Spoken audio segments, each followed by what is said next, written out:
Good morning and welcome to JCTV Africa. My name is Marvelous Dlamini and thank you so much for joining us. This is our morning update where we give you the trending stories from the Sunshine City and just across the country. And today is the 1st of May, which happens to be Workers' Day. So happy Workers' Day to all the workers across the country. And to help me discuss the trending stories today is my colleague.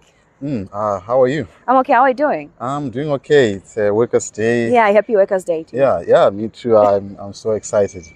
Yeah, so maybe you can just give us a brief background of what really is Workers' Day and why do we even celebrate it?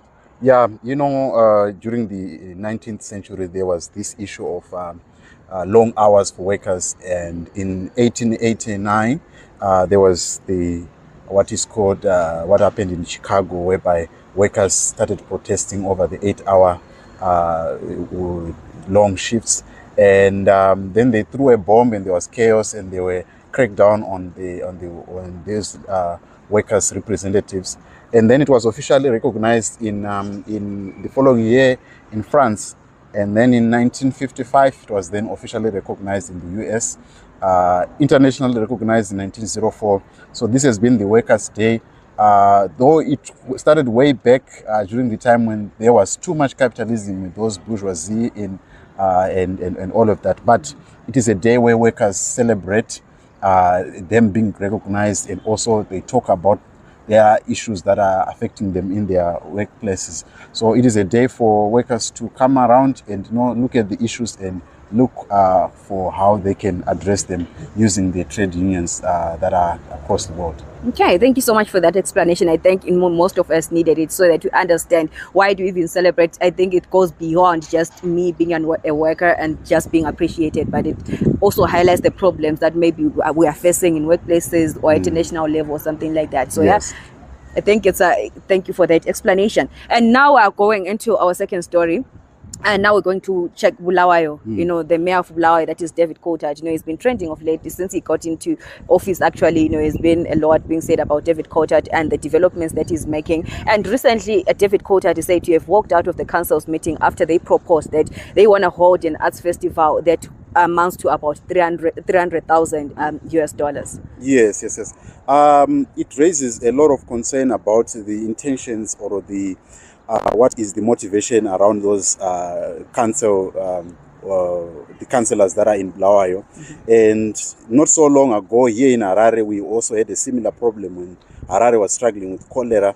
Councillors had to go to Nyanga for team building and thinking, and the amount of money that they blew there, it is totally outrageous. And for councillors to be advocating for trying to spend 300,000 on a festival. Culture is important, but you must look at what is important. Right now in this year, we are struggling with drought. And for them, I think it is an opportunity for them to also get something out of that. Because as you know, that most councillors are getting pretty much $20 per month.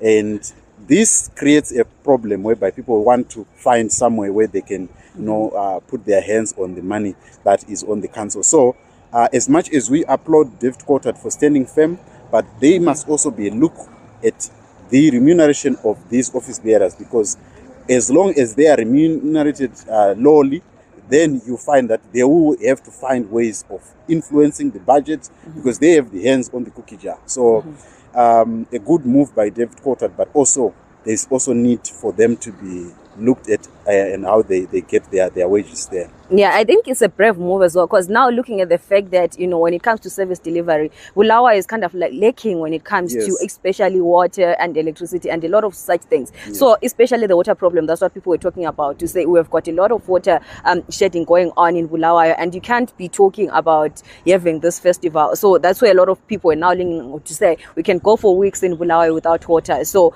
what the mayor did is actually something that is applaudable, and a lot of people are actually thanking him for doing that. And they think it's that it's a great development when it comes to the development of the city of Bulawayo. And we just see what happens if the festival will happen, or you never know with such things. But now coming back to the city of Harare, and you're coming back to Parirenyatwa Hospital. So I've been following the comments. Recently, there was a doctor that was nabbed, effect doctor that was nabbed, and I was just reading to say there's some news papers that actually went back to do some research, and there was information that came out that since last year there are about 44 doctors, fake doctors, that have been nabbed at Parirenyatwa Hospital. So I don't know how that works. How do they even get on? It's the question that I keep asking, to say, how do they even get into the system?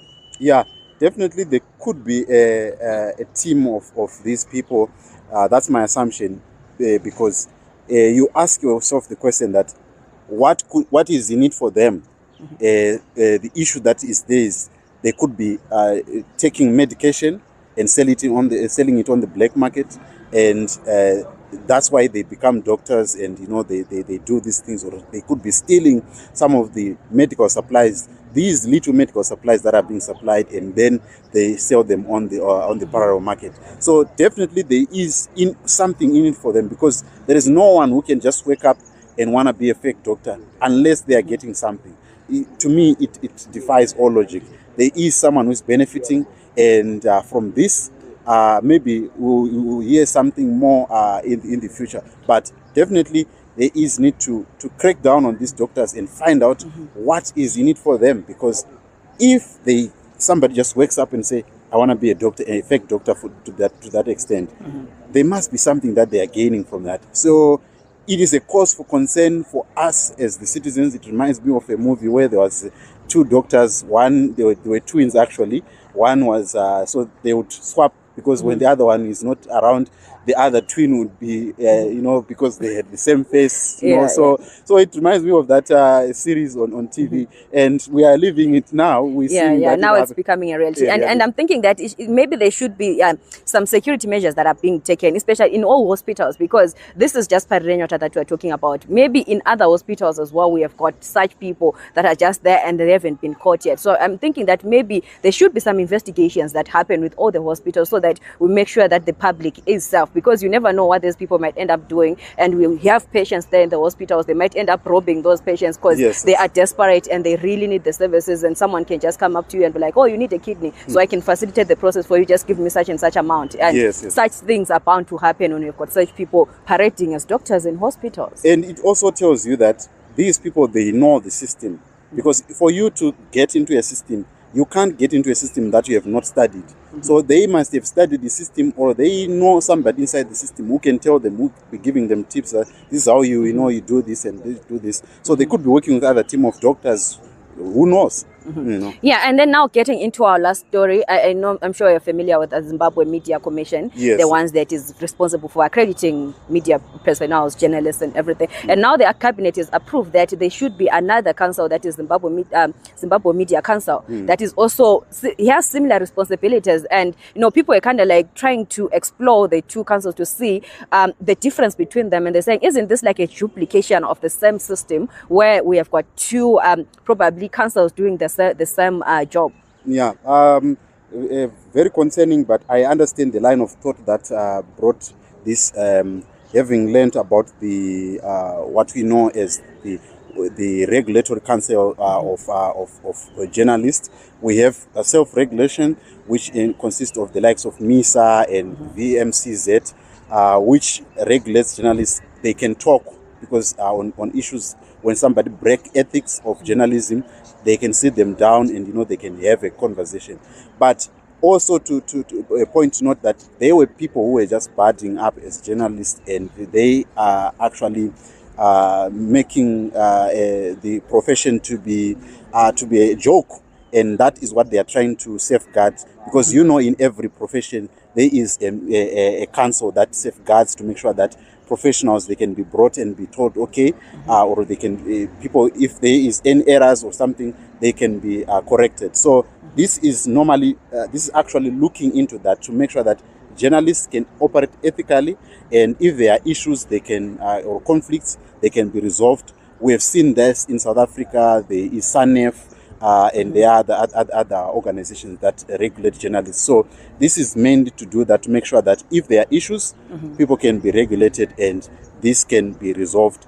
And also what I heard was that They also want journalists who have at least a qualification to be accredited. So without passing through this commission, you cannot get an accreditation to work as a journalist in Zimbabwe. To some, it's a good move because it actually protects the profession. Yeah, so I'm sure they'll come out again to try and explain it to people, because people have got a lot of questions regarding this to say, is it not a duplication of the system? Yes, but yes, I know from the way I've explained it, I'm sure you get a clear understanding. If that is what really it's meant for, let's hope it's meant for that. Yes, yes. But thank you so much for joining us. This was our morning update. My name is Marvelous Lamini. And I'm Kenan Rusike, and happy Workers' Day to you. We'll see you on the next